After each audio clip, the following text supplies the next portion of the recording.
expressed today on Black Focus Radio are not the views and opinions of the station, its management, or its advertisers. Now, let's get ready to focus on our issues, our solutions, using our voices on Black Focus Radio.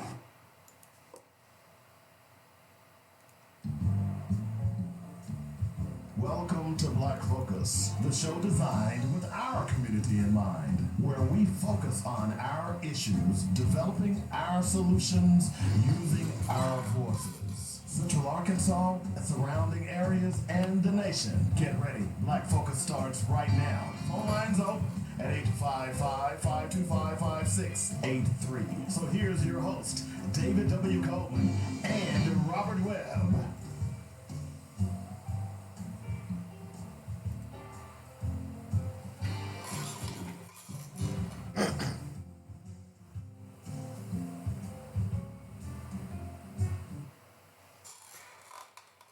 Hello, hello, hello. Testing, testing. I am here. Good morning, or good afternoon, I should say, and welcome to Black Focus Radio. Our issues, our solutions, our voices. 855-525-5683 is the number. That's how you get in touch with us. We'll probably spend a lot of time on this topic today. And, I hate to keep talking about police. But sometimes you can't help but to talk about police. We'll talk about that. You can call me up. I just gave you the number. Let me give it to you again. Some people say I talk a little bit too fast. 855-525-5683 is the number. That's how you get in touch with me. Okay? Tons of stuff to talk about today just around the nation. So we'll get into a lot of that today as well, of course. We'll do Black Facts here in just a moment. Want to remind people, tomorrow it will be the best of Black Focus. I will be out. Won't be just tomorrow. I am planning to, I'm traveling to Memphis to see my son who is on the mainland for a few days before he has to go back to Hawaii. I am going to go see him for a few hours and then drive back over. All right? Now, a lot of stuff to talk about, of course. Hats off to Rizal Aaron. A lot of things are going on with he and the Secretary of State. Apparently, they've been caught in a lie, and it's been exposed. And the irony is, and we'll talk about this a little later on, but the irony is, that why did it take Rizal to figure this out as opposed to the local media? It kind of tells you that the local media is feckless. Okay? So we'll get into all of that here in just a moment. But before we do anything, you all know we have to do Black Facts, right? So let's go ahead and do that.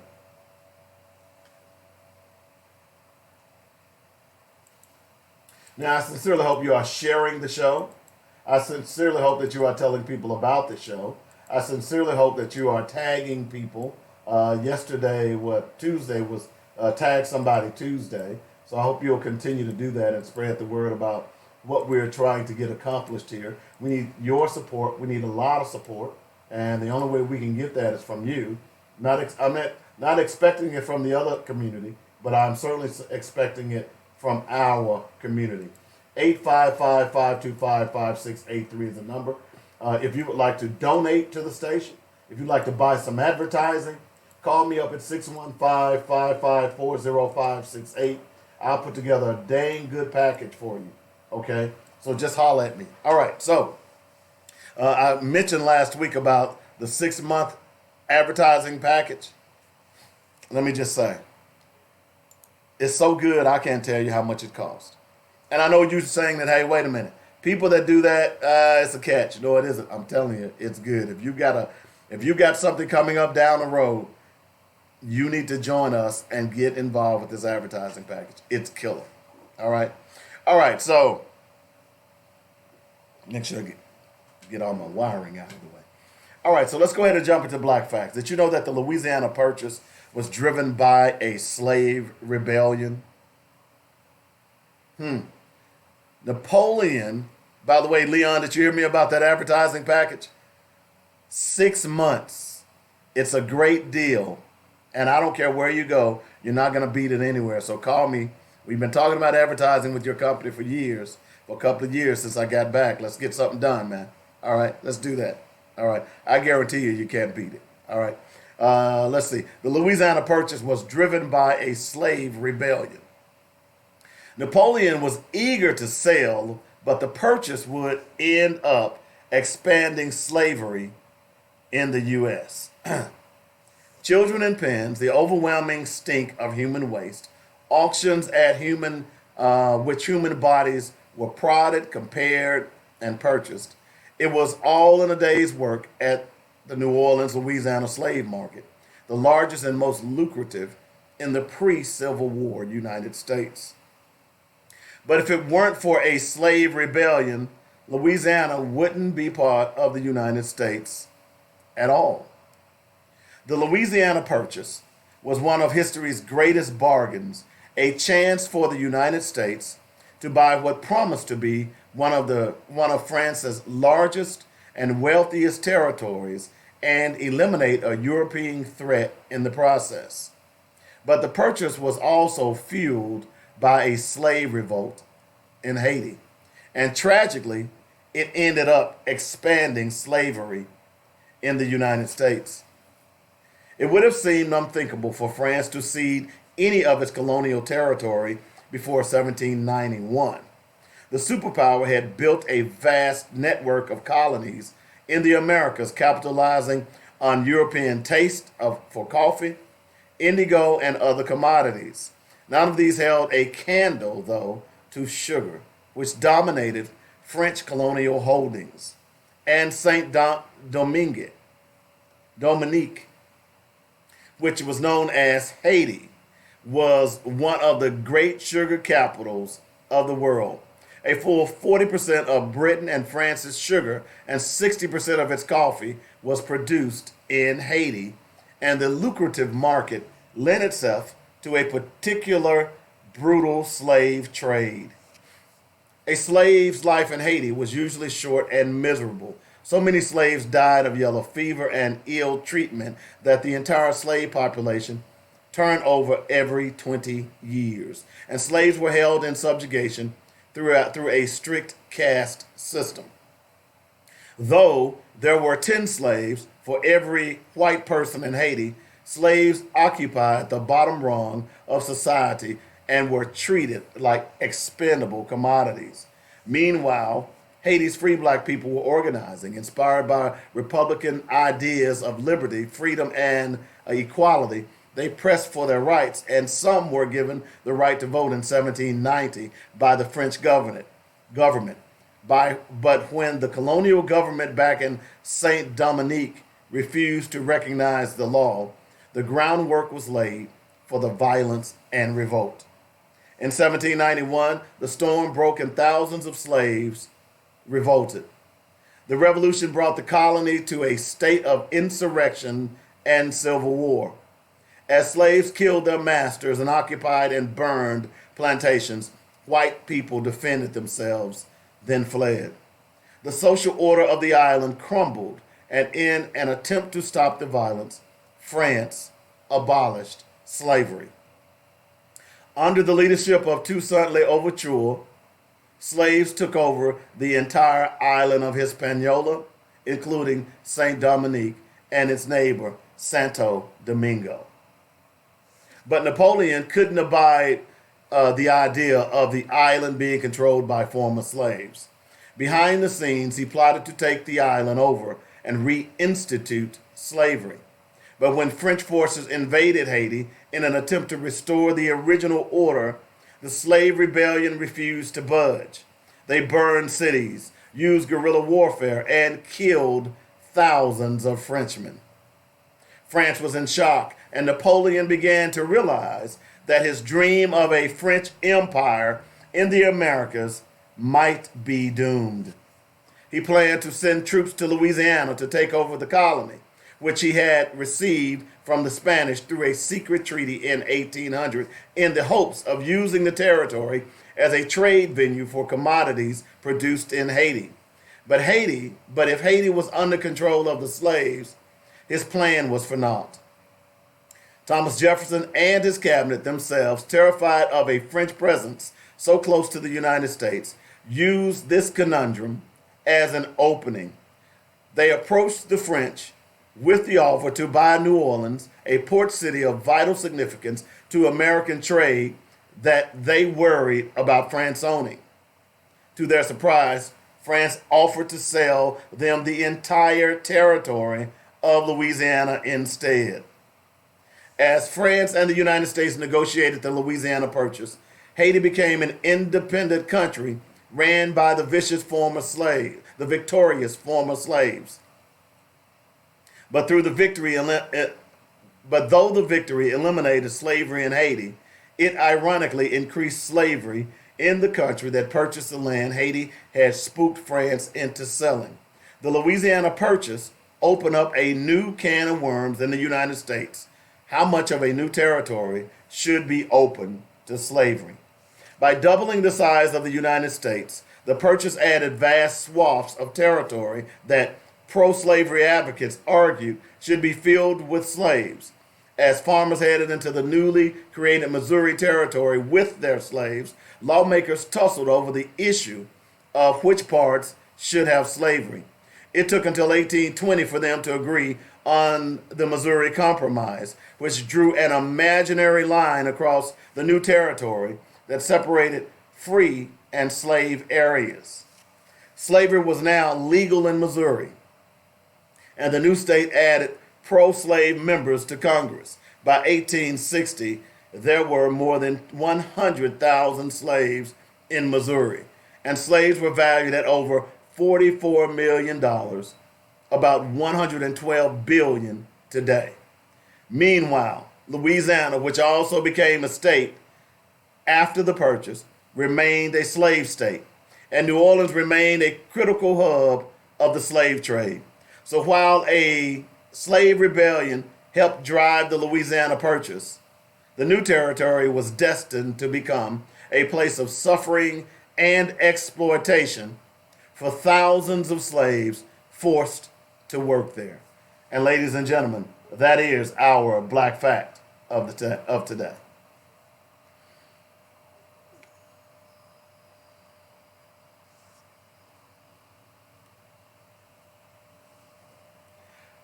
All right, thank you, Jenny. By the way, did y'all know that? If it wasn't for Toussaint L'Ouverture taking over Haiti and running the French out of Haiti, the Louisiana Purchase may have never happened.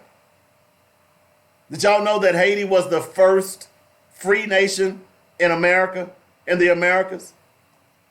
As early as 1790, Haiti was free because black people said that they had had enough. They outnumbered the white people 10 to 1, yet they were letting white people dominate them. So you always ask the question, and this is why I always tell people, when you as black people make fun of Haiti, the reason Haiti is in the condition that it's in today is because of this story. It's because Haiti was the first American nation to abolish slavery through slave revolt. And at that point, all of the white nations, the European nations, France, Great Britain, and then the growing United States, decided to eliminate trade with Haiti. They decided to ostracize Haiti. It is similar to what they did to Ethiopia. You always wonder when you see those pictures of those starving people, and you say, oh, those people just can't take care of themselves. Oh, those people are terrible. No, those people are in the conditions that they are in simply because the larger nations have exploited and looted and destroyed those countries. Don't be fooled. So the next time you see a picture of Haiti and you laugh, understand that they were the beginning of where you are today, and that is your freedom. And that's our Black Fact for today. 855-525-5683 is the number. That's how you get in touch with me. If you want to call the show, give me a holler. We got a lot of things to talk about. We're going to go out and Oh, that's right. Can't do it on that computer. All right. So we're gonna go out and take a quick break. That'll work right there. All right. We're still figuring out all these new gadgets and stuff, and we'll be back here in just a moment. You're listening to Black Focus Radio on joynetradio.com.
Right to your door. I'm talking great American chicken wings with all of the flavors like spicy Cajun, honey hot, garlic hot, atomic hot, ranch hot buffalo, chipotle, chili, all American, spicy lemon pepper, just to name a few. Oh, you want me to keep going? Yeah, country fried, mild barbecue, honey mustard, taco deal. Oh, I'm telling you, it's going down. Just call the number 501-406-7134. That's 501-406-7134. It's the Great American Wings, and I'm telling you, they are delicious and delivered right to your door. Call that number and get in touch today. As a matter of fact, you can drop by. We're located at 6323 Colonel Glenn Road in Little Rock. That's Great American Wings. At the Second Baptist Church, 1709 Barrel Road in Little. Get ready for the Men Perfecting Men Conference coming to Little Rock, Arkansas, April 30th through May 2nd. Bishop Charles E. Blac and Chairman Michael E. Golden Jr. Tuesday, Bishop Paul Morton. Seeing you too, but I gotta see Jesus. Wednesday, Bishop Daryl Hines. There's some things gonna be slung at you, or some things you gonna be slung at And Thursday, Chairman Michael E. Golden Jr. You know, that transition can't cancel my purpose. Transition. Presiding Bishop Charles E. Blac. I gotta do the will of the Lord. Come on, yourself. Get in line. Don't miss this impactful men's conference, Men Perfecting Men, April 30th through May 2nd. For more information, go to kojic.org/men's department.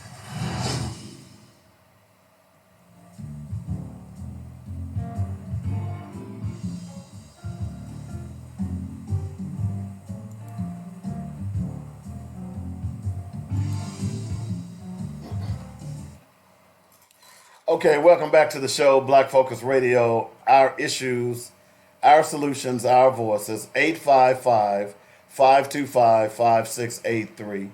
That's the number. All right, we're going to start off with some police stuff, man. I hate to do this, but I don't think we have a choice. And then I'm going to probably play some audio for you. Because, I've been talking in the last couple of weeks about those various surveys. Well, one of my favorite race hunters, as I call her. The video has been out for a while, but I'm actually going to play the audio of her asking a significant question to her all-white audience. It's profound, and it's only about 40 seconds. So y'all stick and stay for that. And it all ties into, what are we talking about? Reparations. What do we want? Reparations. When do we want them? Now. Okay? But I'm going to start off with the blackface students in Chicago.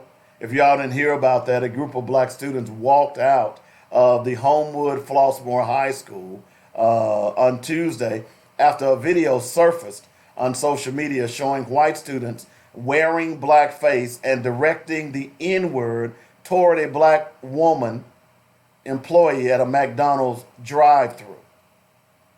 The Daily Mail reported that the black woman in the video was said to be hurt, frustrated, and embarrassed by the encounter. Following the release of the video, the school organized a meeting with the students involved and their parents. The mother of one of the students featured in the video defended the kids and blamed their actions on ignorance, not racism. Ooh, I almost cussed. I'm sorry. I didn't cuss, but it almost came out when I heard that. Let me read that again. The mother of one of the students featured in the video defended the kids and blamed their actions on their ignorance, not racism. So if they were ignorant, why are they using the N-word?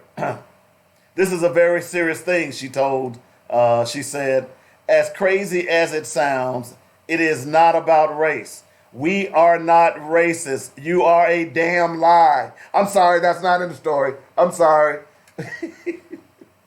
The students didn't even know what blackface meant until they Googled it later. It was a complete dumb and childish act. So wait a minute. So if they didn't know what blackface meant, where did they get blackface from? If they were smart enough to Google it after they did blackface, surely they were smart enough to Google it and figure out why. And certainly, if they didn't know what it was meant, why weren't they calling white women niggers?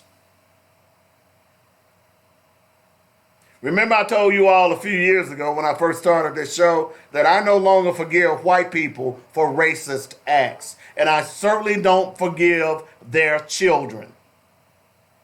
Because their children are nothing more than seeds of more racism to come. Case in point, Charlottesville, Virginia. We see all around the country now where these little white racists they're not even getting slaps on the hand. They're getting apologies from their parents who are racist. I'm not buying that you didn't know your child was a racist. Because if you raise your child the correct way, you have an idea of the type of child that he or she is. So don't tell me that, little Johnny was doing that in his room, I just didn't know. Which brings me up another point. If little Johnny or little Sally lives in your house and you don't go in their room, you are a damn fool. Period. I told you all the story a while back about my mom. Look, if it's in this house, it's mine. You're just lucky that I let you use it. You don't pay no bills here. You don't pay any utilities here. You don't pay for the mortgage. None of that. You don't buy the food, but when you walk in this door, you can open up that refrigerator and eat when you want to eat. So if you bring it in my house, it's mine. You don't lock any doors in my house. No, that's unacceptable. It will not be tolerated. And that's what parents ought to be doing. Well, I want little Johnny to have some privacy. He can have some privacy when he gets his own damn place. But when he's living with me, I'm subject to bust in on you any moment. And that's what parents ought to be. Look, it used to be, it's like you used to have the fights back in the day. That's when we had real fights where both people fought and then both people went home and it was over with. That was a real fight. I don't know what they doing today. They killing kids today. Well, back in the day, you have the fight, and everybody's, you're in front of this lady's yard or this man's yard, and you're hoping that he'll come out of the house and stop the fight. You know what I'm saying? You're hoping. So at this point, I ain't. And I excuse the bad language, the bad grammar. But I'm sorry. No, I'm not even sorry. I'm not forgiving little white racist kids, because little white racist kids grow up to be white terrorists. The same white terrorists that the President of the United States won't even acknowledge. Little white racist kids grow up to be white racist terrorists. We're seeing that now. So spare me with this, oh, they didn't know what it was all about. That dog ain't gonna hunt in this show. Just not. Oh, well, guess what? Tristan Andrew Terrell, a former student who went on a shooting spree at the University of North Carolina, Charlotte, confessed to reporters after he was apprehended. I just went into a class and shot the guys. He was white. We got a problem with white males, folks. See, the media and the politicians have been lying to you for all these years. And this sore has now metastasized, and it's about to overrun the United States. And nobody wants to talk about it. Everybody wants to parse words. Everybody wants to pretend like there's nothing going on, all while you're participating in your racist and demagogic type language, while little white boys are running around killing wantonly. This is really pathetic. 855-525-5683 is the number. Also this morning, we're headed toward police. Speaking of which, Attorney General Barr testified before Congress this morning. Not that it matters, but Barr is a joke. And at what point do Democrats begin to realize that, hey, it is time for you to impeach this fool? It is time for you to impeach Barr. The reason you got into office is because Democrats or people voted for Democrats so you would impeach.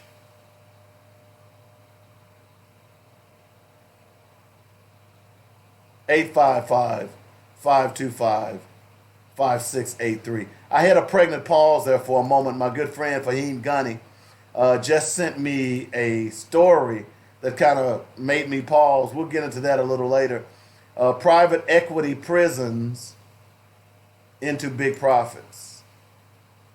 You wonder why you have such a resistance by your state legislators to change the prison industrial complex? Why don't we read this story? Let's see what it has to say, girls and boys. Would you like to? Why, yes, David. Why not? In recent years, corporations have privatized almost every part of the public prison system. Now, PE firms are swooping in, seeking lavish returns for investors. Y'all get that, right? So now that the private prison system has become mainstreamed, now you've got private equity funds coming in to prop them up so that they can make money for their board of directors and shareholders. So they are making money off of misery. You know, when I go and talk to kids, I'll call one of them a bushel of apples. I'll call another one a side of beef.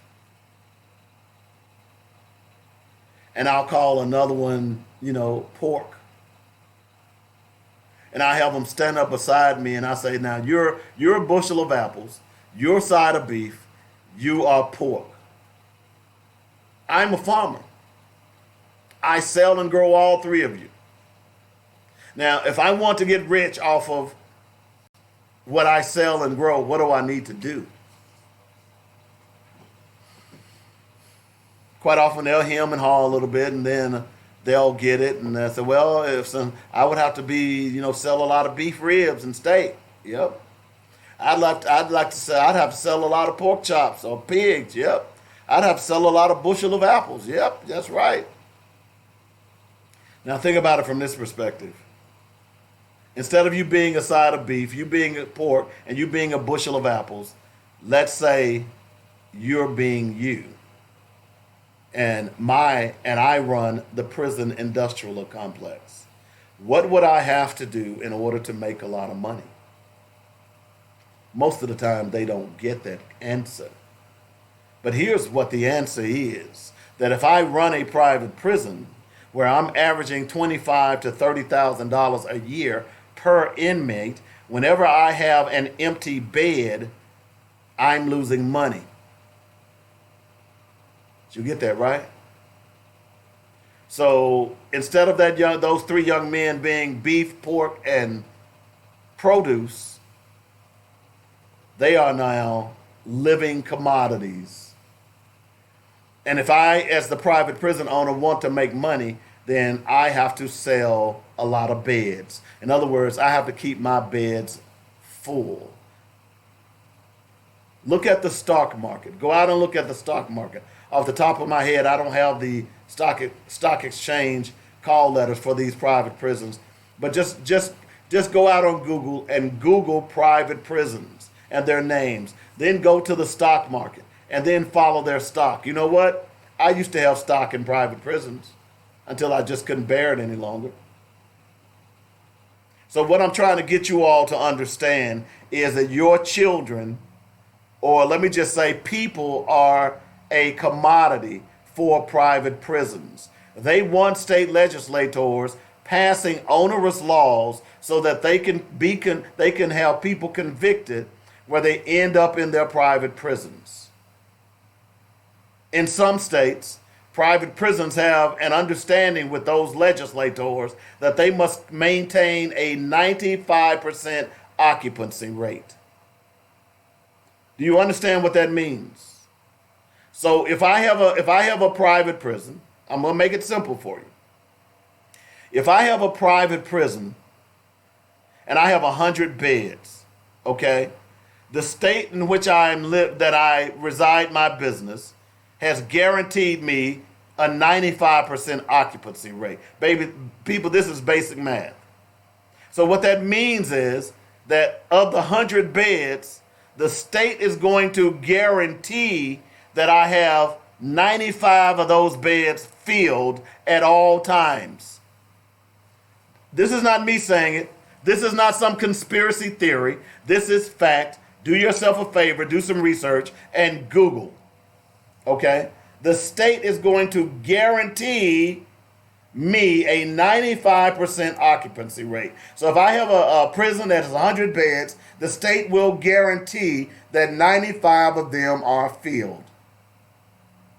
No ifs, ands, or buts about it. Now, I know what you're saying. You say, now, how could that be possible? Well, they negotiated it. So in order for the state to maintain their 95% occupancy, the legislature has to pass laws that will get people convicted, that will get people sent to jail.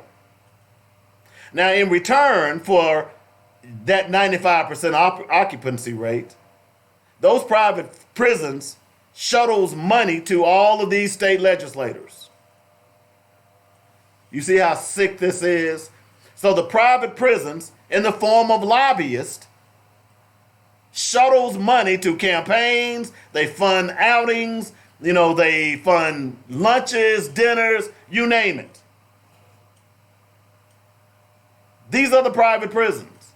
And in return, the state legislator passes laws that favor private prisons a la a 95% occupancy rate.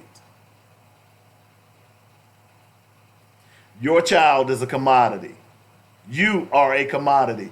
Black people are commodities. In fact, black people have been commodities since they landed on this shore. Or let me take that back, because we were already here. Black people have been commodities since Europeans landed on this shore. 855-525-5683 is the number. That's how you get in touch with me. What's up, Rodney? What's up, Jackie? Appreciate y'all joining the show. More good.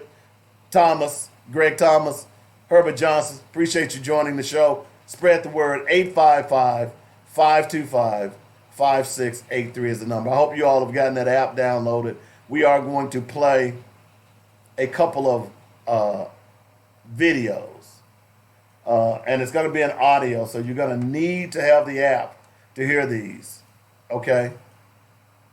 First, I want to play the video of a British journalist exposing the ugly truth about Donald Trump and white supremacy and the white terrorist.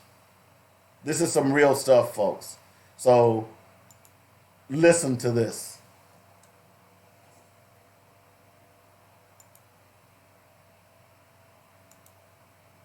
Join the dots together. This is a massive threat.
Tweeted, and then he said the suspect's being apprehended.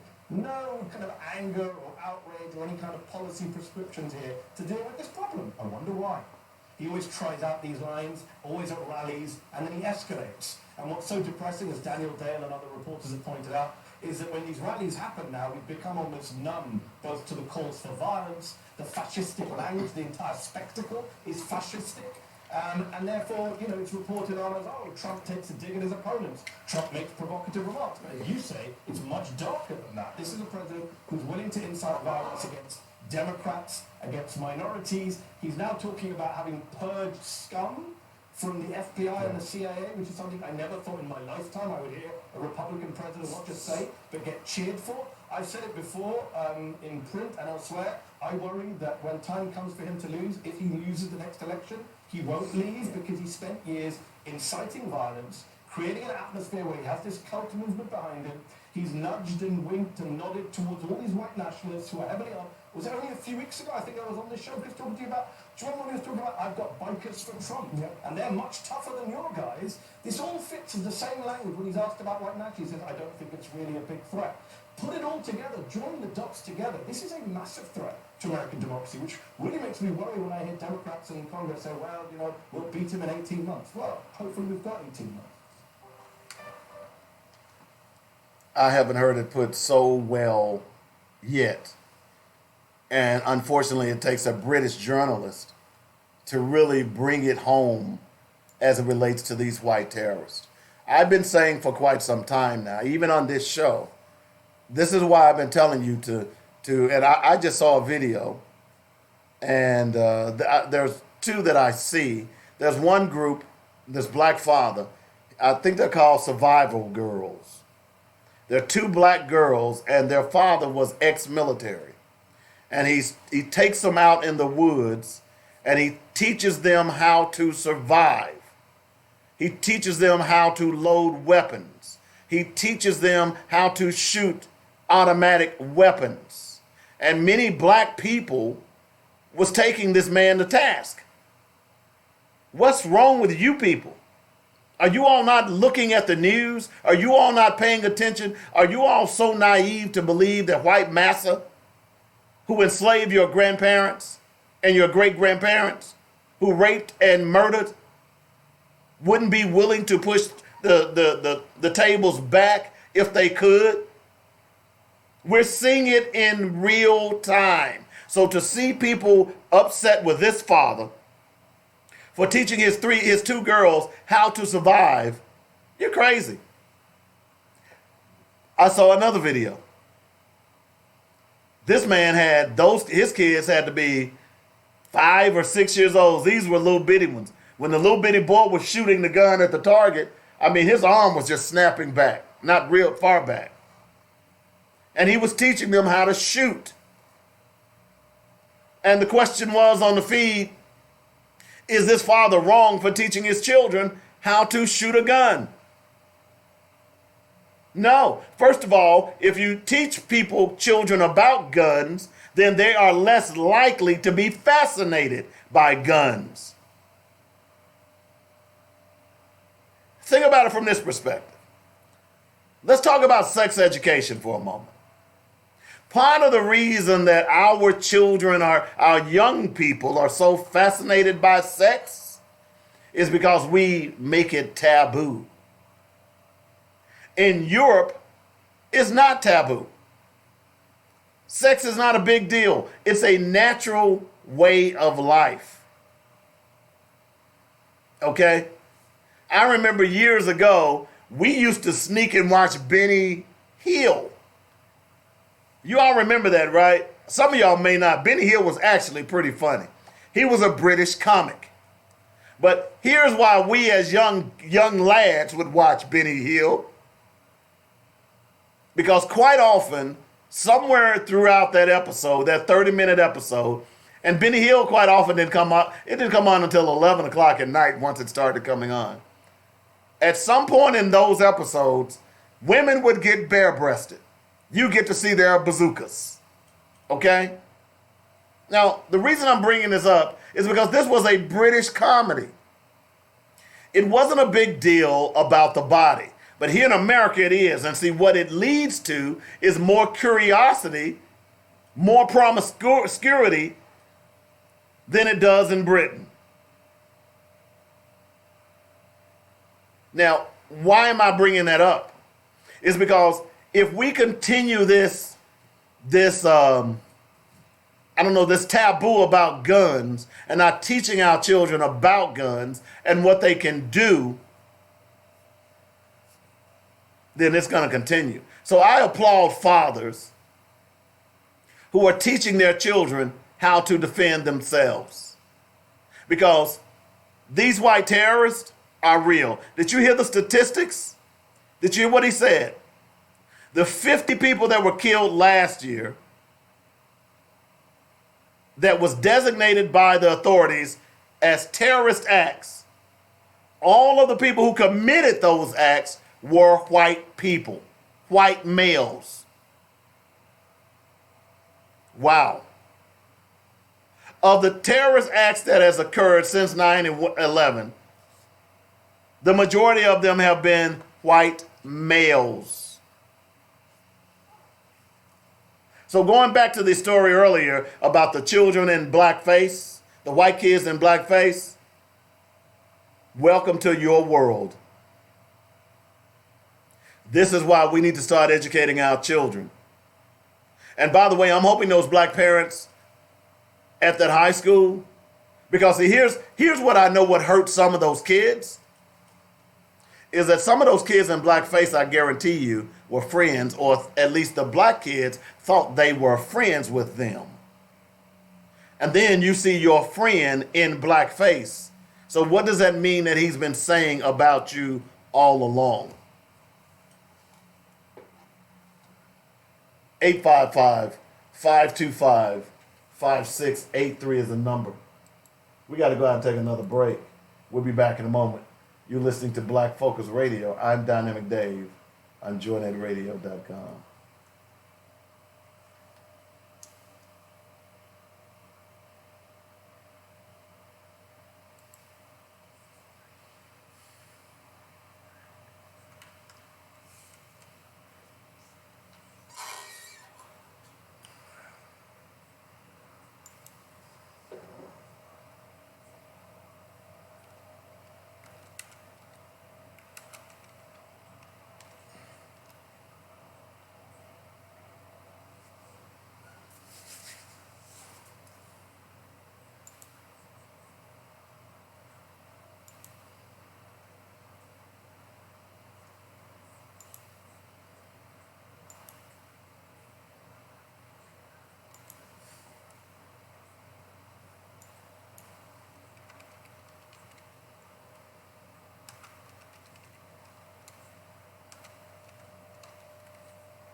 All right, welcome back to the show.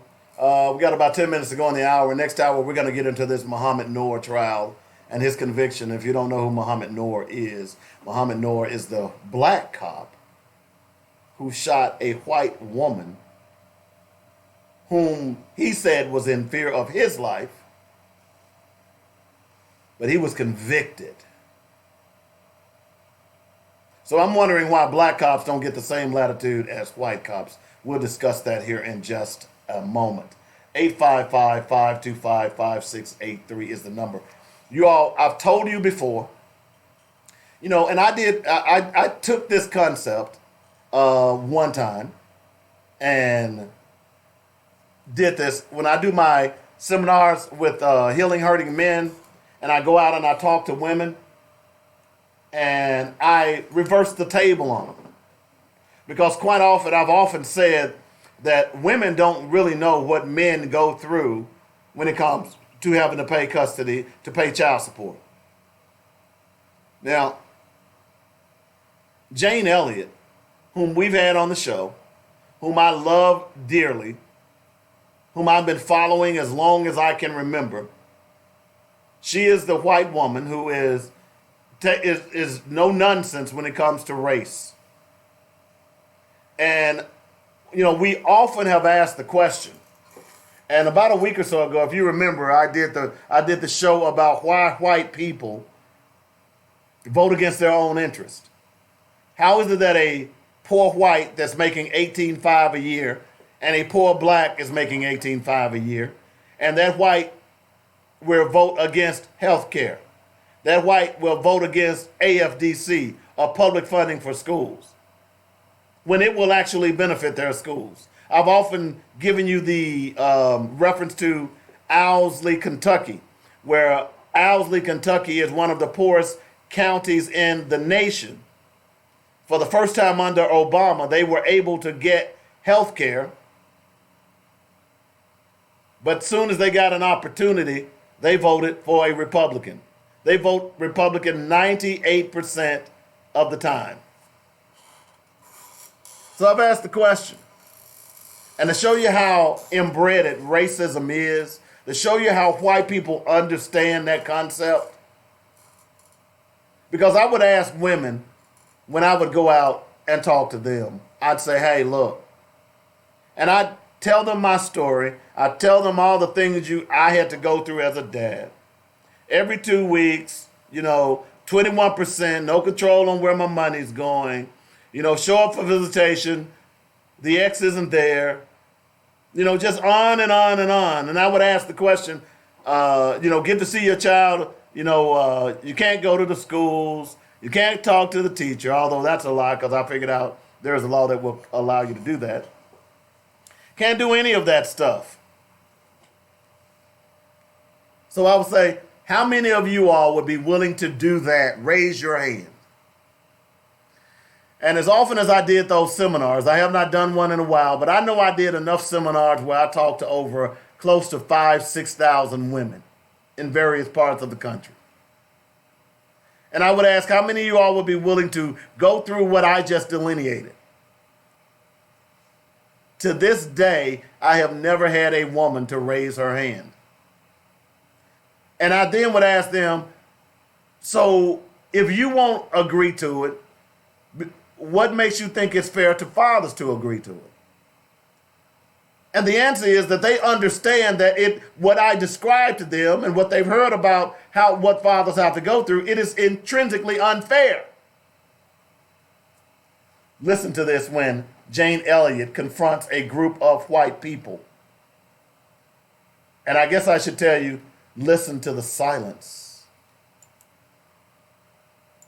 I want every white person in this room who would be happy to be treated as this society in general treats our citizens, our black citizens. If you, as a white person, would be happy to receive the same treatment that our black citizens do in this society, please stand. You didn't understand the directions. If you white folks want to be treated the way blacks are in this society, stand. Nobody's standing here. That says very plainly that you know what's happening. You know you don't want it for you. I want to know why you're so willing to accept it or to allow it to happen for others. Boom. Now, if you want to go see that, and it's about 38 seconds, if you would like to see that, go out to my wall and look, because it's important for you, because when she was talking, they were scanning the audience. And you have to understand, she's in a huge auditorium. And as far as I could see in that auditorium, everybody in that auditorium was white. And when she asked the question that if you would be willing to be treated the way black people are treated, stand up. Not one person stood up. Not one person stood up.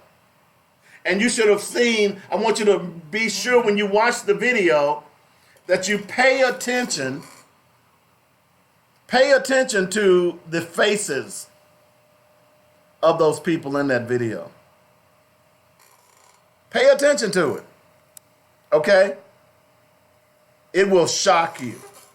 But no, it doesn't shock you. And the point that she made at the end was that you know how unfair this system is. That's why you won't agree to do it. And see, this is why I tell people that if we are going to change this process, you have to challenge white people. They are the only ones that can change this. Black people can't change this. Black people have been marching for decades. Black people have been marching for years. Black people have been raped, killed, lynched, murdered, came up missing, castrated, dismembered, you name it, for decades. And white people have done nothing but sit silent. Why is that? That's what Jane Elliott was asking. That's the question that she wanted an answer from.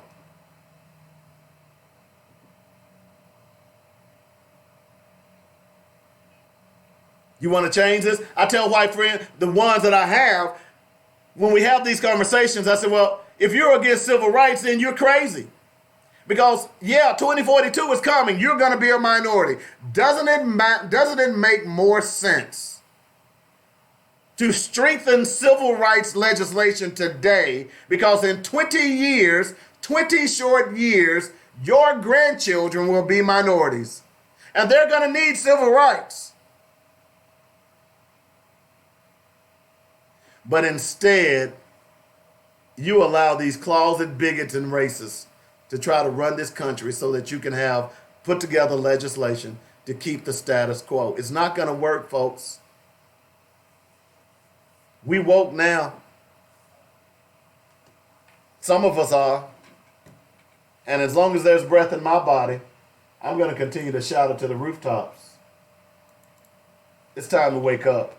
855-525-5683 is the number. Coming up in a few minutes, the next hour, we're going to discuss the Muhammad Noor case.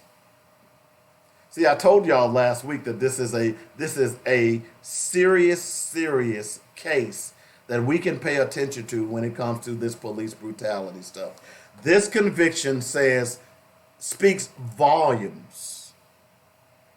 It speaks volumes to black police officers, and it speaks volumes to black people in general. Because had that been a black woman and a white cop who shot her and killed her, is there any doubt that that white cop would not have been convicted? Back in a moment. You're listening to Black Focus Radio. I'm Dynamic Dave. Our issues, our solutions, our voices on joinetradio.com. With Bedrock Mattress and More. Bundle and save for every room in your home. Package deals just in time for the holidays. Our first bundle starting at $5.98. Perfect for a dorm room. Bundle deal 2, only $15.99. Enough to fill your first apartment. And fill your home with our third bundle starting at only $24.99. Come get these deals while they last. Special pricing going on now through the end of the year. Celebrate this holiday season with something new. From Bedrock Mattress and More. 3901 South University in Little Rock. Check out our new arrivals at Bumper Furniture Depot.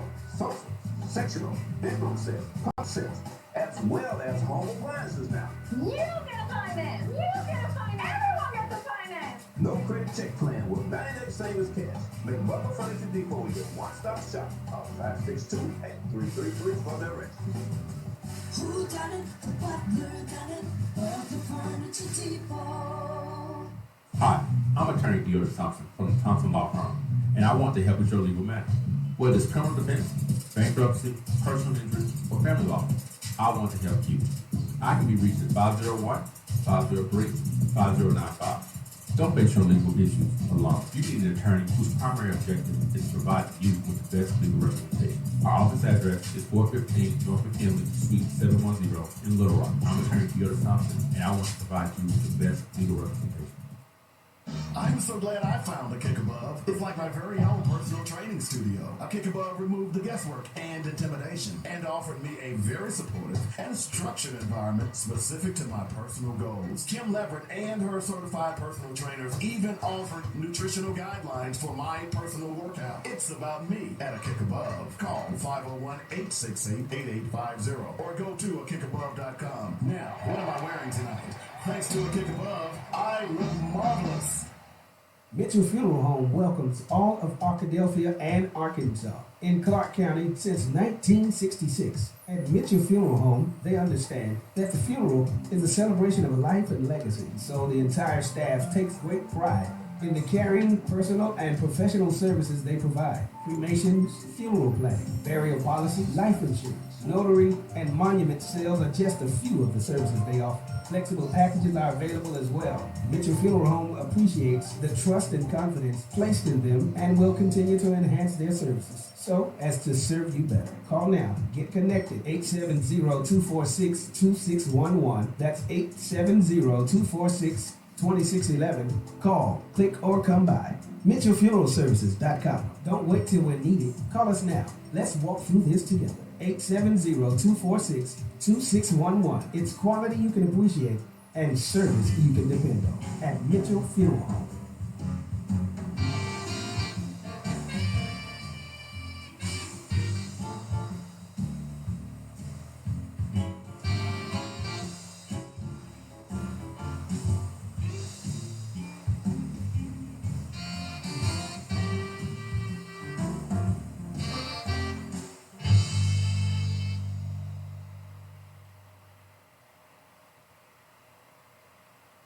The views and opinions expressed today on Black Focus Radio are not the views and opinions of the station, its management, or its advertisers. Now, let's get ready to focus on our issues, our solutions, using our voices on Black Focus Radio.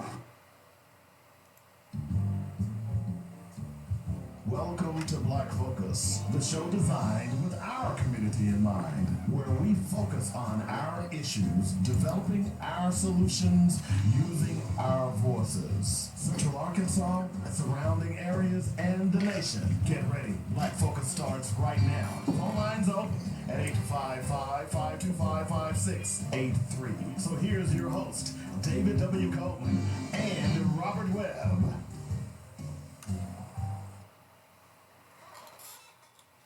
All right, welcome back to the second hour of the show, Black Focus Radio. Our issues, our solutions, our voices. 855-525-5683 is the number.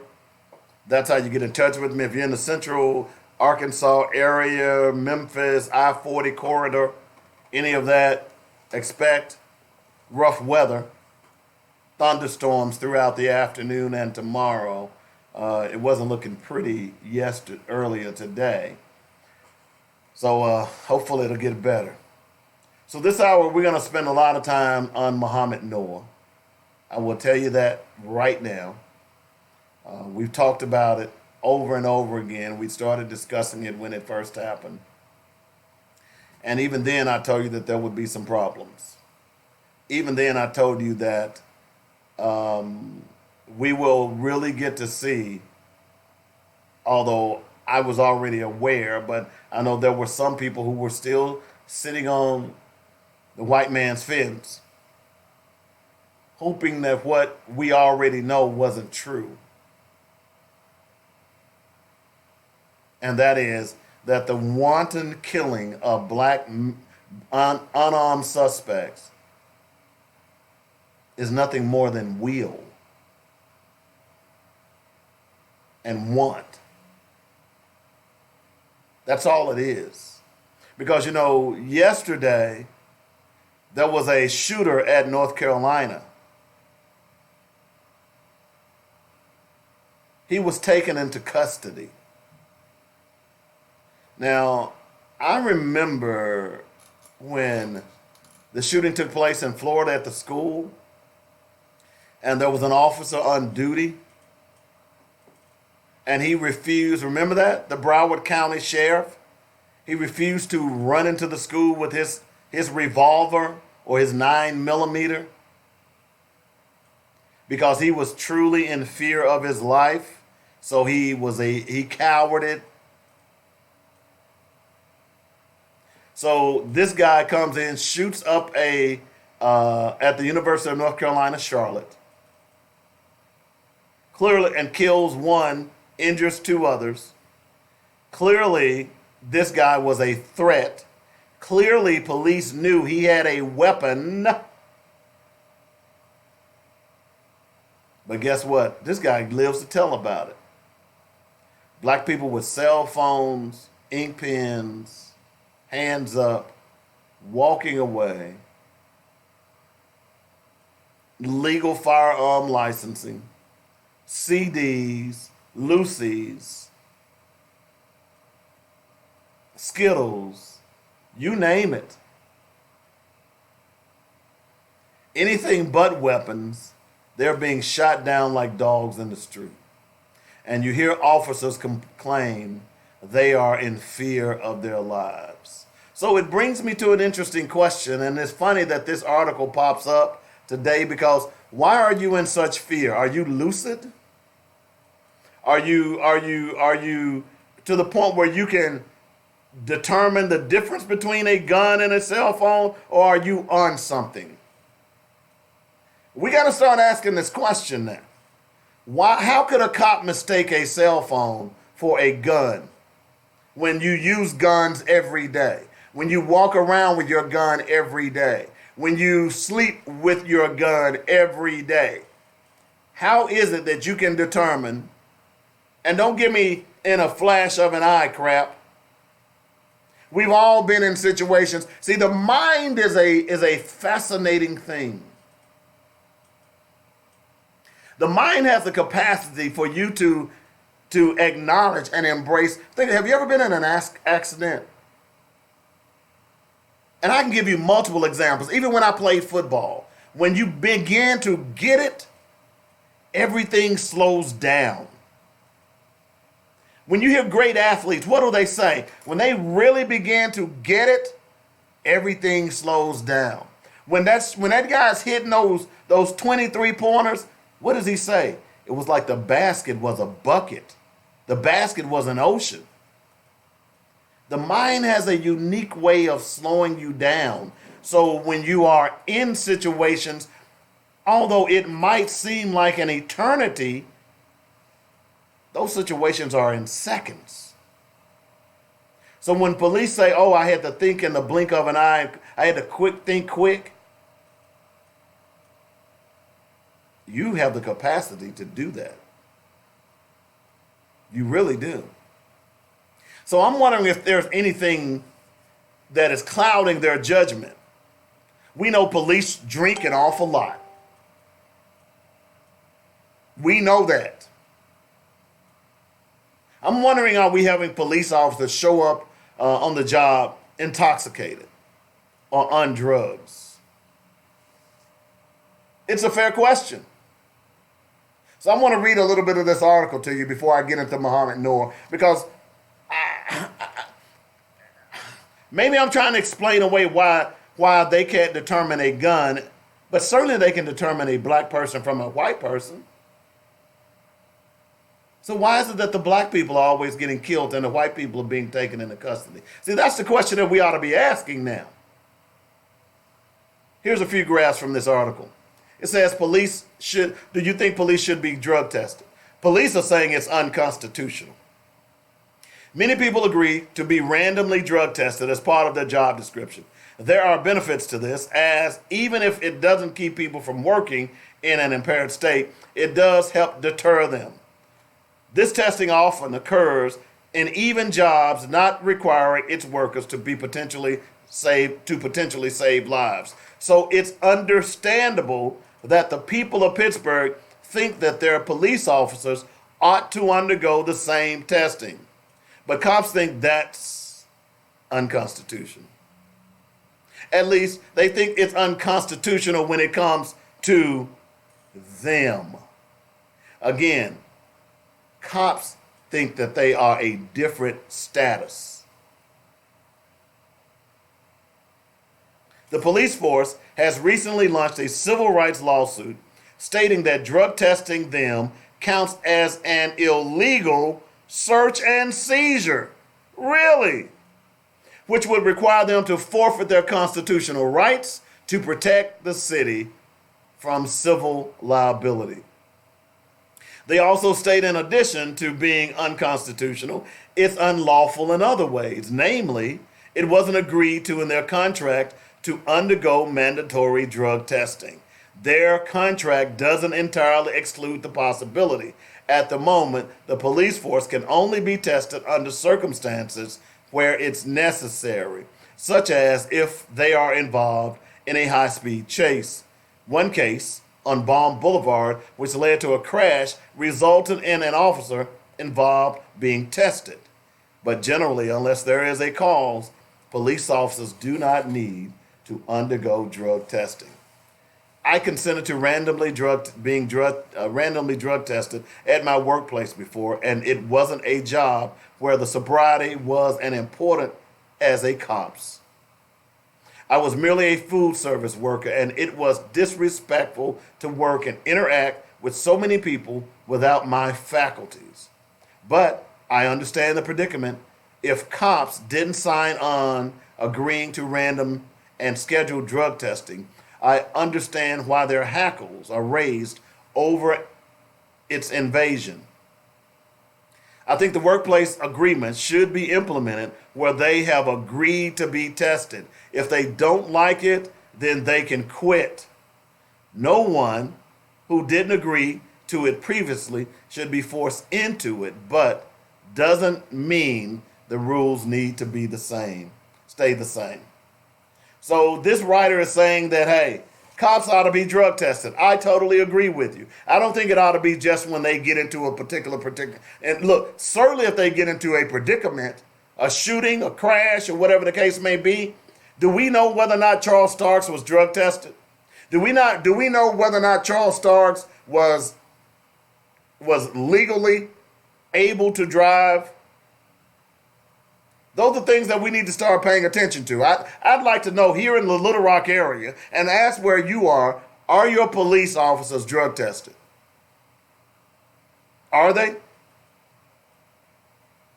Because I'm wondering if the drugs and alcohol is clouding their judgments. I'm wondering if the drugs and alcohol is keeping them from being able to distinguish between a cell phone and a gun, a comb and a gun. I'm sitting here thinking right now, and I'm thinking in my mind right now, the video that I saw in Connecticut, where the cops lied. They claimed that this car looked like a car that was used in a robbery. Well, now, number one, that is not a legitimate reason to stop a car. That's called profiling. We know that now. Okay? But not only did they stop the car, when this driver, who was a male, by the way, these two individuals that was in this car, they were driving down the street, they were boyfriend and girlfriend. You know what they were doing when they were driving down the street before the cops attacked them? Because this was an attack. This wasn't a stop. This wasn't an attack. This was an attack. You know, they were singing love songs to one another. How many of y'all have ever done that? How many of y'all have ever been with your woman or your man, and a song comes on, and you know, like, do me, baby, like you never done before. You know, we've all done that. Next thing they know, they're accosted by police, telling them to get out the car. They stop. You can see in the video where the young man reaches out, his hands are in the air. And next thing you know, they start capping. And they lie and they say that they thought the man was reaching for a gun. Well, wait a minute. In the video that I've seen, the video that we've all seen, the video that went viral, clearly shows that the driver was getting out of the car per the police's instructions with his hands up. They end up shooting in that car and wounding the young lady, shooting her in the shoulder and her face.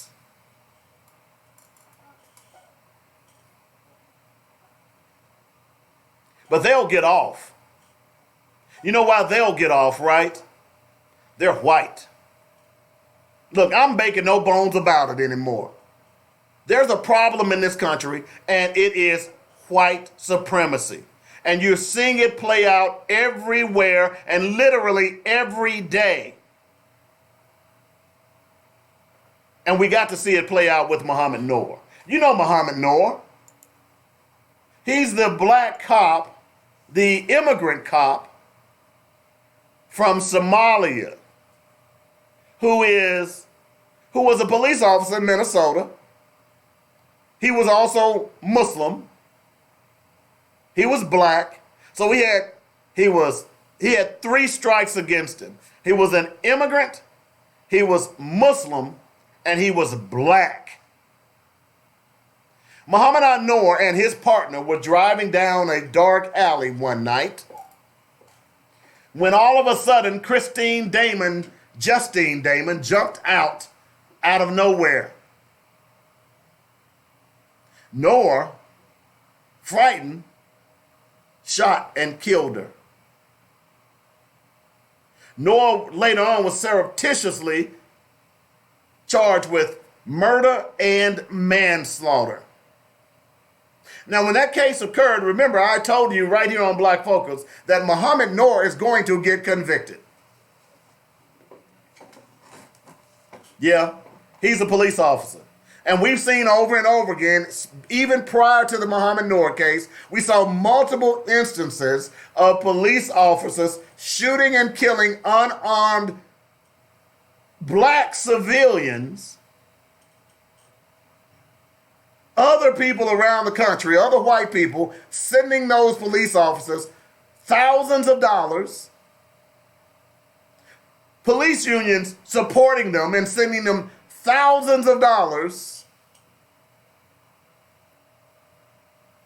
applauding them, clapping, white people clapping their hands because an innocent man was killed, or an innocent woman was killed, or an innocent child was killed by a person who was sworn to protect innocence. But for some reason, they didn't do that for Muhammad Noor. Was it because he was an immigrant? He was an immigrant. See, he's now an American citizen. Was it because Muhammad Noor was Muslim? Or maybe it was because Muhammad Noor was black. Why don't we see police unions across the country? Why don't we see white people sending that black cop? Since you say that blue lives matter, I think what you mean is white blue lives matter. Is that what you mean? Because we saw in Minnesota, was it Louisiana a couple of years ago? The black cop who was chasing the inmate or the drug dealer, shot into the car, ended up killing the white man's son. He went to jail. In that same state, a young lady who was out with her son in her car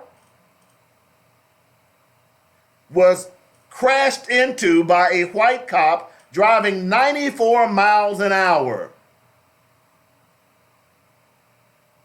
The white cop wasn't charged, but the mother of her dead child, the mother with the dead child, was charged because she didn't have the child secured correctly in the car, in his car seat. So they charged her with manslaughter.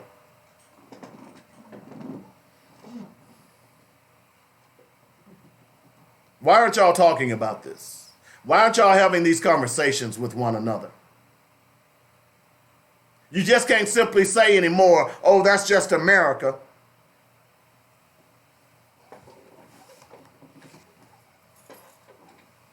The reason it's happening in America is we are allowing it to happen in America. We simply just, oh, well, it's just America. It's no big deal.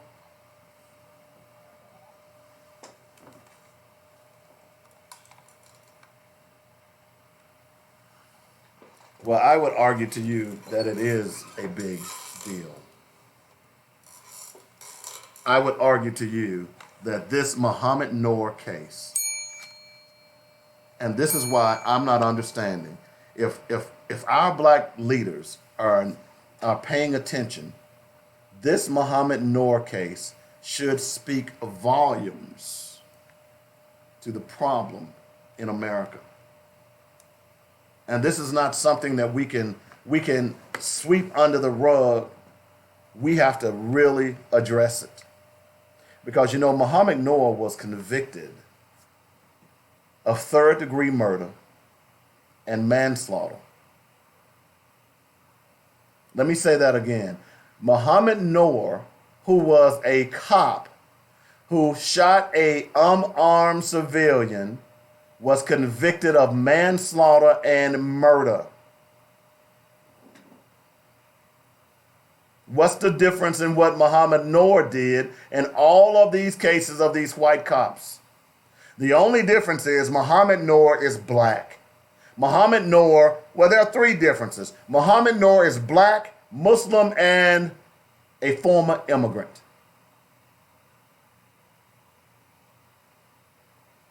As a matter of fact, I saw what boggled my mind about this. As I went back and looked at, I saw the black police chief in Minneapolis come out and apologize to Justine Damon's family. A heartfelt apology. I have never seen a police chief do that when black people are shot like dogs. I've never seen maybe I could be wrong, but of all of these cases where it was clear that the cop was in the wrong, I have never seen the police chief come out and apologize. Never. But this black police chief apologized. The jury of 10 men and 2 women acquitted Noor on an additional count of second-degree murder in the killing. Noor, a 33-year-old Somali American, is believed to be the first police officer to be convicted of murder in Minnesota in recent memory. Noor sat quietly with his hands clasped as the verdict was read. He was immediately taken into custody and led out of the courtroom. He faces 12 and a half years for third-degree murder and 4 years for second-degree manslaughter. The judge set the sentencing date for June 7th. Noor's lawyer said a perfect storm led to the events for him to open fire on Damon the night of July 15, 2017, when she called 911 to report a possible assault in progress in an alley behind her Minneapolis home. Noor testified that he feared for his partner's life as Damon approached the squad car in the dark, empty alley. But Hennepin County prosecutor said Noor overreacted and failed to properly assess the situation before firing a gunshot into Damon's abdomen. I'm sorry, I almost started laughing on that part. Let me say that again, okay? Because what you all don't know is Noor testified that he was afraid for his partner because they both were startled. We've heard that all the time. That's their number one go-to phrase. I was afraid for my life. I was afraid for my life. Oh, he looked so big. I was afraid for my life. I was afraid for my life. I wanted to go home to see my children. We hear that all the time from these white murderers. It just doesn't work for Muhammad Noor. But the prosecutor said this, because see, you can tie this into Bradley Blackshire's murder by Charles Starks. Did Charles Starks overreact? Did he fail to properly assess the situation before firing his gun? I think anyone who has seen that video of the Charles Starks of the Bradley Blackshire murder would agree that Charles Starks overreacted and he failed to properly assess the situation before firing his gun. Charles Starks fired his gun 15 times. Muhammad Noor fired his gun 1 time.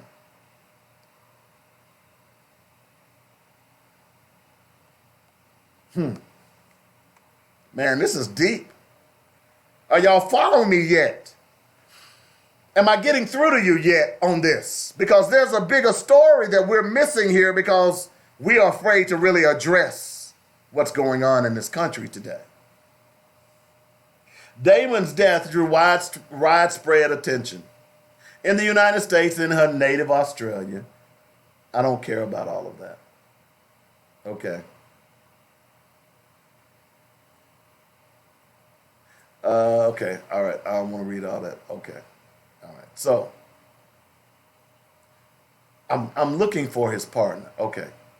60 witnesses testified during the nearly month-long trial, including use of force experts, neighbors, and Noor's partner, Matthew Harity. Harity was behind the wheel of their squad car when Noor shot Damon from the passenger seat. He testified that he was startled by a noise on the rear driver's side as Damon approached the vehicle.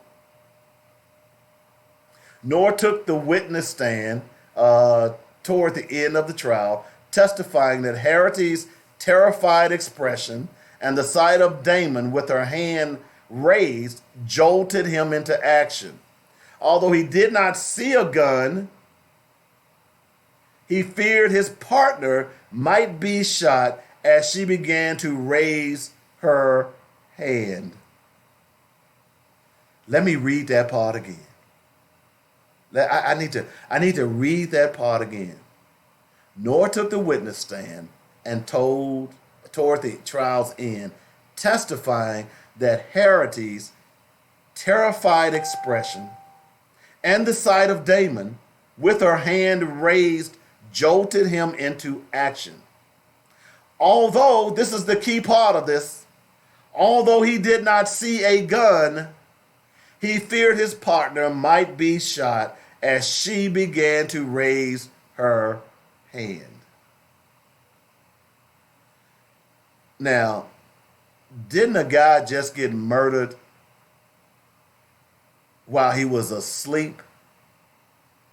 And when he reached up to scratch himself, police opened fire. Y'all remember the guy that was asleep at the Taco Bell, right? Didn't y'all see the video? The video that we saw, that was multiple minutes prior or after police had already been there for 30 minutes. They had cased the car. They had looked in the car. They could see what was in the car. All of that stuff. But when the young man reached with his right hand to scratch his left shoulder as he was sleeping, they opened fire and executed him. But here's a police officer who basically did the same thing. He saw someone that he didn't know. Was he to assume that because she was white, she was all right? They were late night 911 call in a tense situation. Muhammad Noor, the black cop, fears for his partner's life, opens fire, shoots and kills someone that he didn't know, and now Muhammad Noor is about to spend 16 years in prison if he gets the full tap.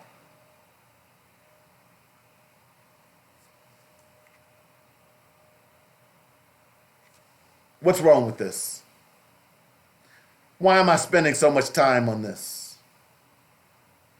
The reason I'm spending so much time on this is because if there is not any other evidence that this country is racist as hell, this conviction proves that. And if you all want to sit around and pretend like everything is hunky-dory, you all go right ahead. Go right ahead. We're going to take a break. We'll be back in a moment to wrap this up. I've got more to say on this case of Muhammad Noor because I knew he was going to get convicted. Back in a moment. You're listening to Black Focus Radio on joynetradio.com.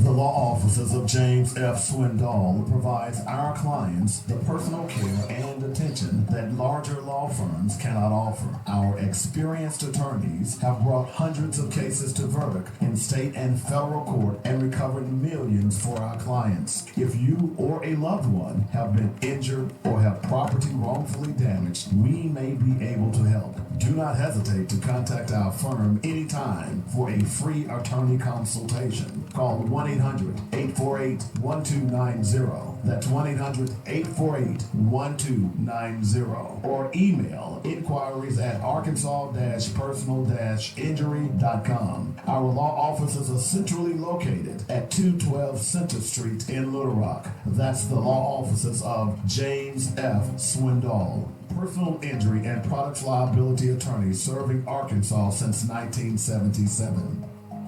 Mitchell Funeral Home welcomes all of Arkadelphia and Arkansas to connect with a family-owned and operated service provider in Clark County since 1966. At Mitchell Funeral Home, they understand that the funeral is a celebration of life and legacy, so the entire staff takes great pride in the caring, personal, and professional services they provide. Cremations, funeral planning, burial policy, life insurance, notary, and monument sales are just a few of the services they offer. Flexible packages are available as well. Mitchell Funeral Home appreciates the trust and confidence placed in them and will continue to enhance their services so as to serve you better. Call now. Get connected. 870-246-2611. That's 870-246-2611. Call, click, or come by. MitchellFuneralServices.com. Don't wait till we're needed. Call us now. Let's walk through this together. 870-246-2611. It's quality you can appreciate and service you can depend on at Mitchell Funeral Home.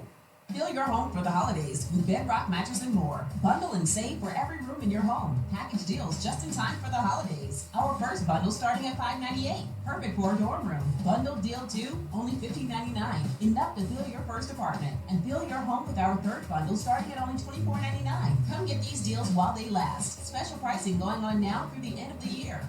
Celebrate this holiday season with something new from Bedrock Mattress and More.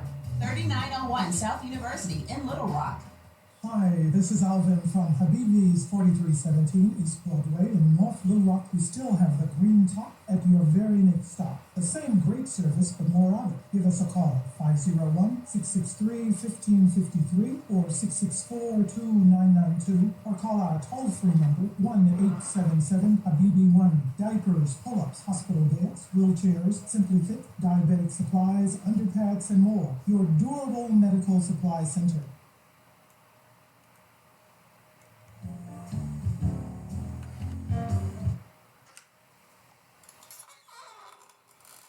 All right, we're back. 1:34 in the afternoon. Lots of stuff to talk about today. 855-525-5683. We're kind of reviewing the conviction of Muhammad Noor, and I wanted to go back and do a little research for you. You know, this is why I tell you all that, you know, it's easy to do research if you just decide to do research. All you got to do is Google it. Google is a wonderful tool. So I was talking about the officer who was killed, or at least convicted because of the death of Justine Damon. And I referenced another case. This particular officer's name was Derek Stafford.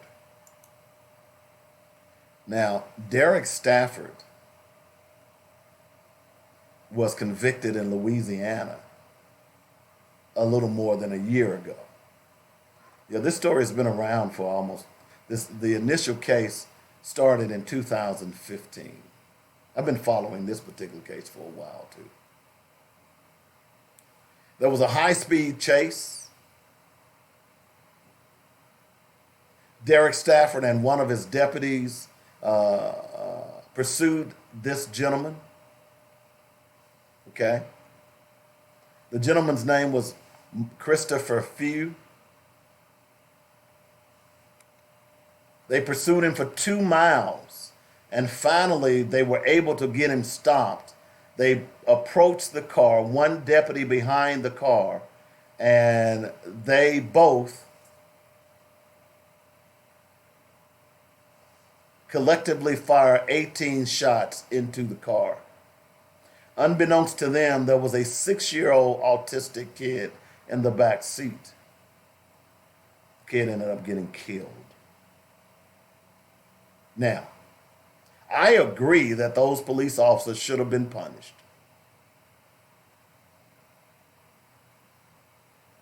They should have been punished.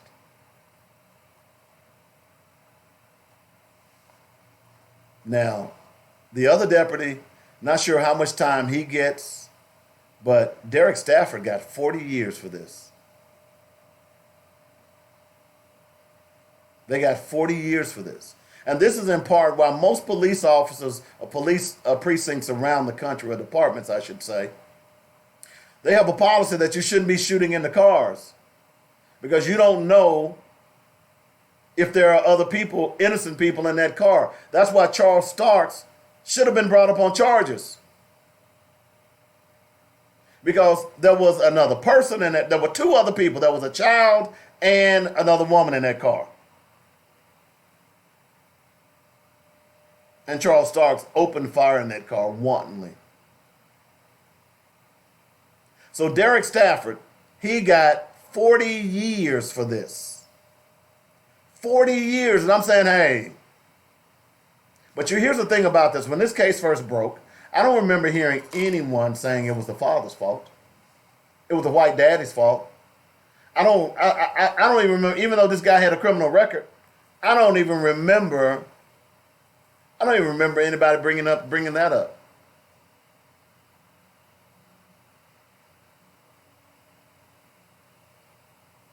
Few led 4 officers on a high-speed chase and rammed into Greenhouse's vehicle before the gunfire erupted. So this man led them on a 2-mile chase, 4 officers, rammed a vehicle, they opened fire, and someone other than Few, the dad got shot too. But unfortunately, there was a child in the car, and that child was killed. Here's what one of the prosecutors said against this guy, against the police officer. Prosecutor said, none of the father's actions that night could justify the deadly response. Y'all get that, right? But you know the only difference in this?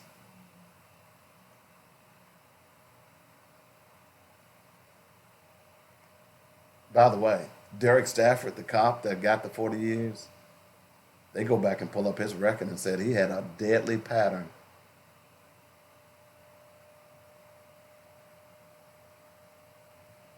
They said Derek Stafford had a pattern of using excessive force. This is the prosecutor. Why did the prosecutor go in? Why did the prosecutor, who is typically the friend of police officers, go in on this particular cop? Could it be that this particular cop, Derek, was black? He gets 40 years.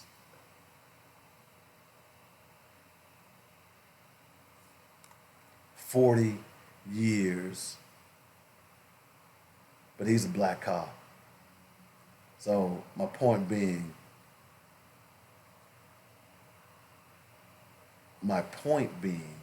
is that the law doesn't apply to black cops the way it does to white cops.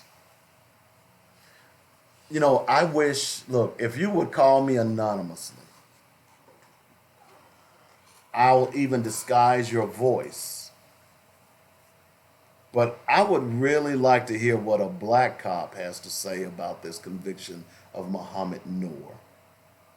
I would really like to hear your honest thoughts. And do you believe that if in giving the same situation, that you are thrust into a situation where you have to shoot and take someone's life, and that person is white, under questionable circumstances, would you be afforded the same latitudes as the white cop?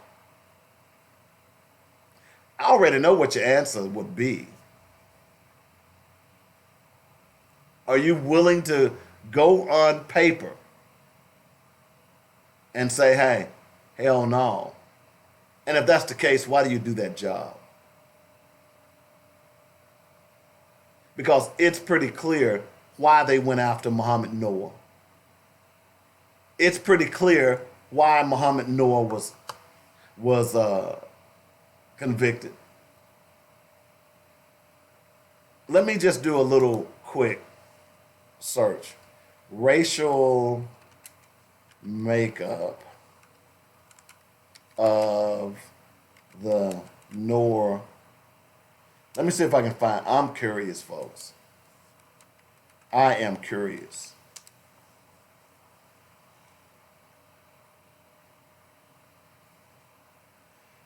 Let's see if we can find out the racial makeup. I'm curious because we have an idea of what the racial makeup is, right?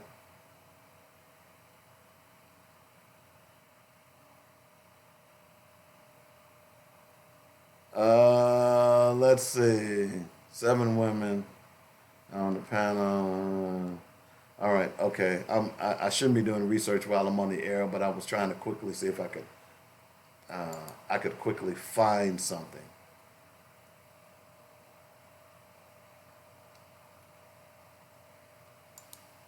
Let's see. Let me look at this one real fast.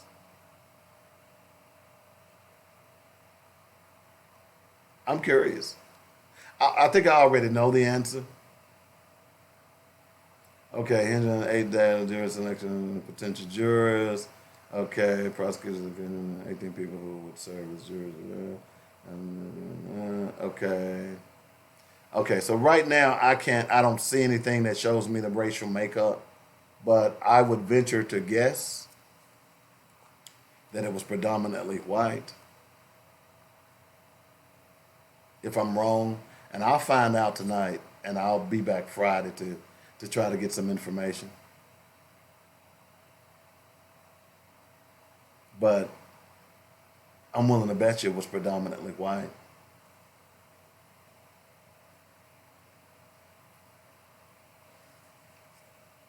Muhammad Noor, convicted. Muhammad Noor is going to spend, if he gets the full ride, he's going to spend at least 16 years in prison for killing Justine Damon Ruchek. Now, look, I've told you over and over again that I don't have a problem when cops do wrong, they should go to jail. When police do wrong, they should go to jail. They shouldn't be allowed to take a pension. They shouldn't be allowed to retire. They shouldn't be allowed to resign. They should be, because see, here's what's going on. If you are not bringing up these people and charging them and trying them to the fullest extent of the law, this will continue to happen. And that's what's happening. Is that this is going on, and they know, look, if I know that I can shoot and kill you and I'm going to get paid for doing that, why wouldn't I? I don't have to hesitate. Yeah, it's going to be a little difficulty at first, but why wouldn't I? But see, what makes this so problematic, and that case yesterday, and it just seems to be that karma is everywhere. That case yesterday, where the white guy goes to North Carolina Charlotte, UNC Charlotte, shoots and kills somebody, injures 2 others. He's taken alive. Police are not in fear of their lives of someone who has already, they had to lock down the entire campus. And they were able to take him alive. Someone who has already killed someone who has already taken a life and attempted to take others, you're not in fear of your life. And we see this over and over and over again where police go into situations, if it's a black suspect, their first option is to shoot and kill. If it's just a black person, it doesn't matter what they're doing. It doesn't matter whether or not they are committing a crime or not. The crime, to many white officers, the crime is black skin.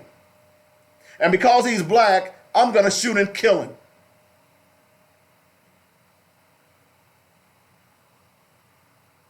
That's what this Muhammad Noor case is so profound.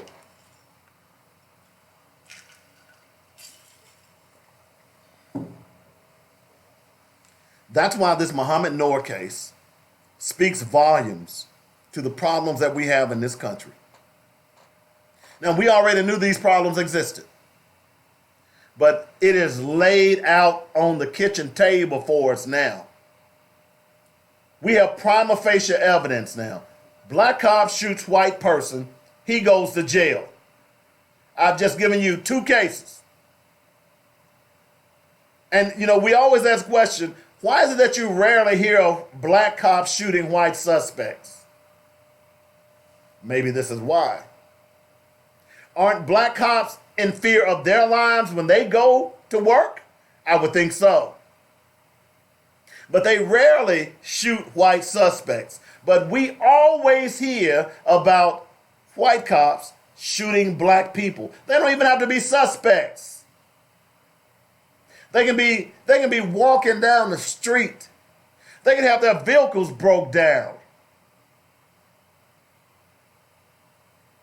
We always hear about that. It's almost where we become numb to the fact that a white cop has killed another black person. I hope we never get numb to that, but unfortunately, I believe we are. I'm not numb to it. It bothers me to my core every time I hear it. Every time I watch a video.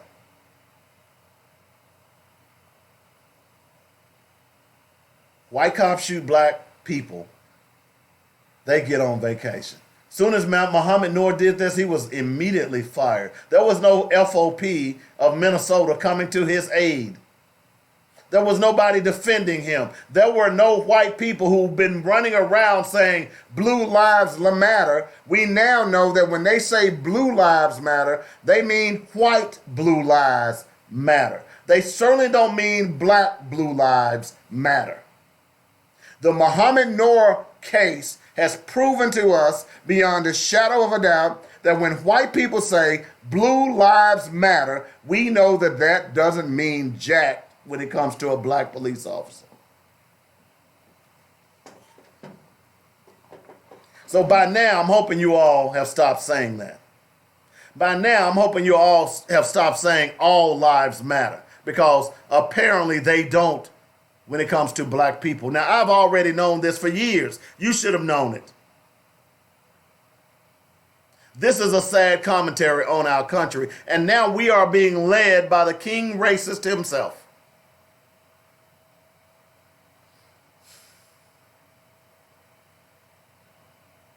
I know you feel helpless. I know you feel like you can't do anything about this. I certainly feel helpless. I worry that every time I'm on the road that potentially my life could be snuffed out from a cop who understands that if he kills me, there will be he might need a vacation. So let's go kill a black man. Oh, it'll be difficult at first. Yeah, I got to take a little heat. But look, honey, I get a 3-week vacation with pay.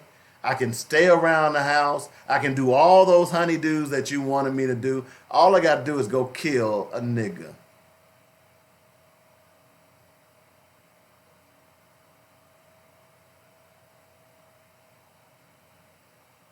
And that's what's happening. This Muhammad Noor case should bother you to your core. It should upset you to your core that you have finally come to the realization that your black life is not worth the same as white people. Remember that piece? Remember the piece that I gave to you earlier with Jane Elliott? Remember that when she asked all her white audience that if they would be willing to trade places with a black person, stand up? Remember that? And none of them stood up. Your white friends are not standing up for you today either. They don't care about you. They'll pretend like they care to get stuff from you. They'll pretend like they care so they can brag to their other white friends that, oh, I have a black one. I have a black friend. But they really don't care about you. Because if they did care about you, when a black person gets shot, they ought to be able to look in their hearts and say, hey, that you know how black people say, that could have been my friend? You know how black people say, that could have been my daughter? Well, when this happens, why aren't white people saying, who say they have loyal black friends and they're loyal to them, why aren't they saying, you know what, that could have been my black friend? That could have been Bob, my black friend. That could have been Malik. This can't go on. I've got to stand up. I've got to get out here and lock arms with them and march. I've got to get out here and make sure that they're registering people to vote so that we can vote these legislators out of office who have created some of these onerous laws. That's what your white friends should be doing if they're really your friends. Are they? When you have a conversation about race, they should not be saying, well, you know, I remember when I had this black guy who was racist towards me.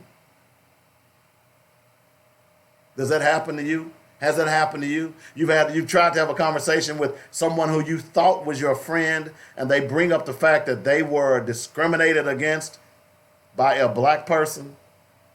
Has that happened to you? That person ain't your friend, dog. What that says is he don't care about your pain and suffering. He wants to equate him being mistreated by a black person with systemized racism. 400 years of racism. He wants to equate him being called a hunky by a black person. He's not your friend. And neither are any of these others who continue to hide behind religion as a means to tout racist views. Who continue to support a president who is clearly a racist. To continue to support a party, the Republican Party, that is clearly racist. I don't know any other evidence that you need except the story that I talked to you about the other day about Twitter and the Republican Party. You remember that story? If you don't think the Republican Party is racist, let me ask you this, okay? If I'm not a drug dealer, but I hang around with drug dealers, what does that make me really? If I condone their behavior, I see what they do, what does that make me? It certainly makes me an enabler, right? Right? Think about that. So if we are going to solve this problem, and white people are hanging out with the drug dealer because he cool, or in this case, hanging out with closet white supremacists because they tell good racist jokes, they're the life of the party, If that's okay with you, then fine. But we know why racism hasn't gone away. It's pretty clear. White people don't want it to go away. They like racism. They think it gives them the upper hand. So they don't want it to go away. In fact, some white people would like to go back to the old days. In fact, some of those white people who didn't live in those old days, who have reminisced about it, who have been told about it by their grandparents and their great-grandparents, wish for those days.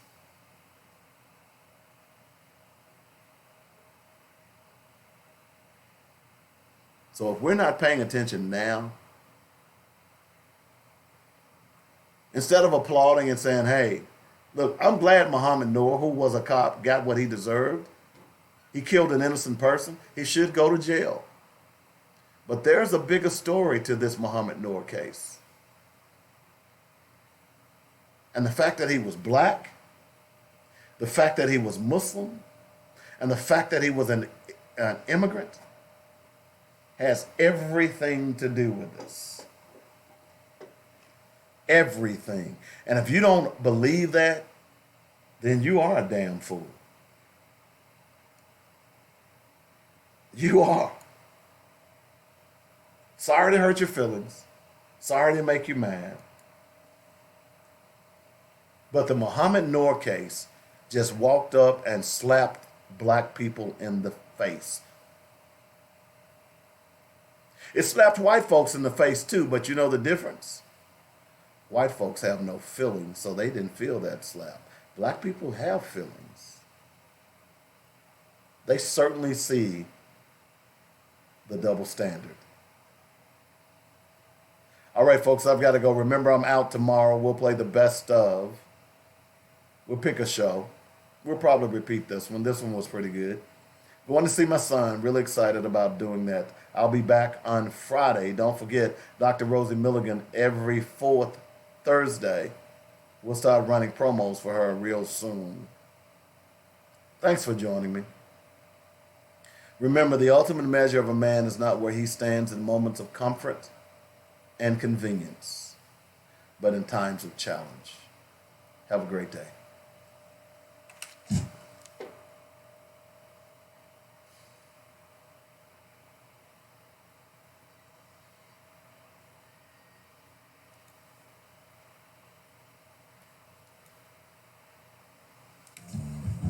You've been listening to Black Focus, where we discuss our issues. You got it.